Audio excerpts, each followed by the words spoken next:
Good morning student, class 6। आज हम पढ़ेंगे चैप्टर 9 काल। काल किसे कहते हैं हम वो पढ़ेंगे।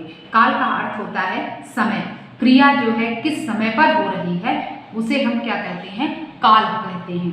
चलिए अब हम देखते हैं और काल को समझने का प्रयास करते हैं। नीचे दिए गए चित्र को ध्यानपूर्वक देखिए और वाक्यों को पढ़िए। राम ने रावण को मारा था, बच्चे खेल रहे हैं, लड़की गीत गाएगी। बच्चों काल का अर्थ होता है समय। उपयुक्त वाक्यों में प्रयुक्त क्रिया शब्दों मारा था, खेल रहे हैं एवं गाएगी से क्रमशः बीते हुए समय, चल रहे समय एवं आने वाले समय में होने का भाव प्रकट हो रहा है। अतः क्रिया के जिस रूप से काम के होने का समय ज्ञात हो उसे क्रिया का काल कहते हैं। अंडरलाइन कर लीजिए। क्रिया के जिस रूप से यह ज्ञात हो कि क्रिया किस समय हुई है उसे क्रिया का काल कहते हैं। अंडरलाइन कर लीजिए और इसे नोटबुक में लिख लीजिएगा। काल के भेद। काल के 3 भेद होते हैं, भूतकाल, वर्तमान काल और भविष्यकाल। काल के 3 भेद होते हैं, भूतकाल, वर्तमान काल और भविष्यकाल। भूतकाल क्रिया के जिस रूप से यह मालूम हो कि काम बीते हुए समय में घटित हुआ है तो उसे भूतकाल कहते हैं।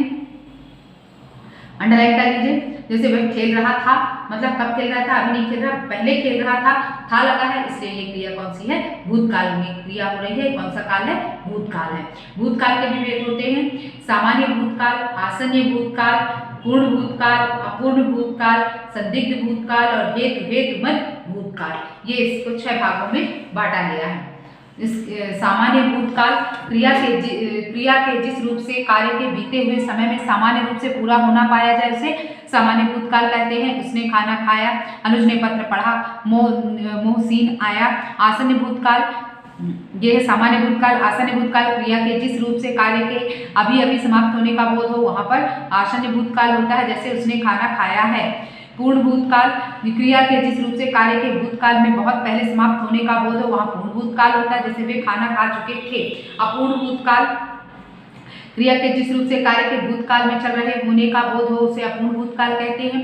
क्रिया के वाक्यों के अंत में रहा था, रहे थे, रही थी शब्द जुड़ जाते हैं, जैसे वह खाना खा रहा था, अनुज पत्र लिख रहा था, रेखा भाग रही थी, ये अपूर्ण भूतकाल में आते हैं। संदिग्ध भूतकाल ऐसी क्रिया जिसके भूतकाल में होने में संदेह होता है उसे संदिग्ध भूतकाल कहते हैं, जैसे वह खाना खा चुका होगा, अनुज पत्र लिख चुका होगा, माँ ने खाना बना लिया होगा।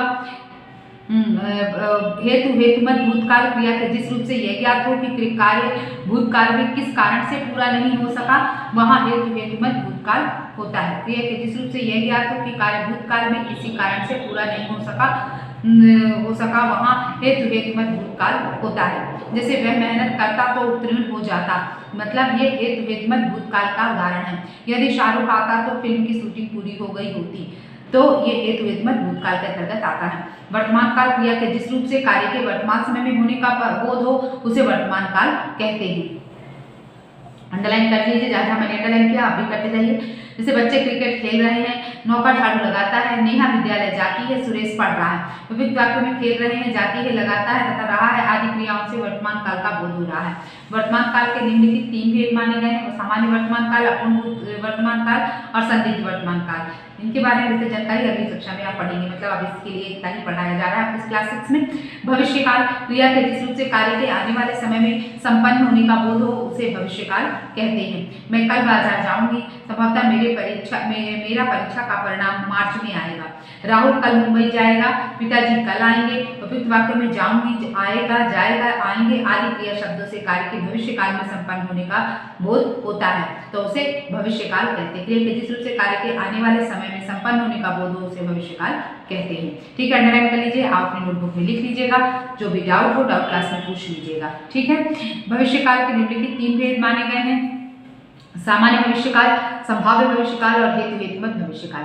आपने क्या क्या सीखा, क्रिया के जिस रूप से किसी कार्य के होने के समय का बोध हो उसे काल कहते हैं।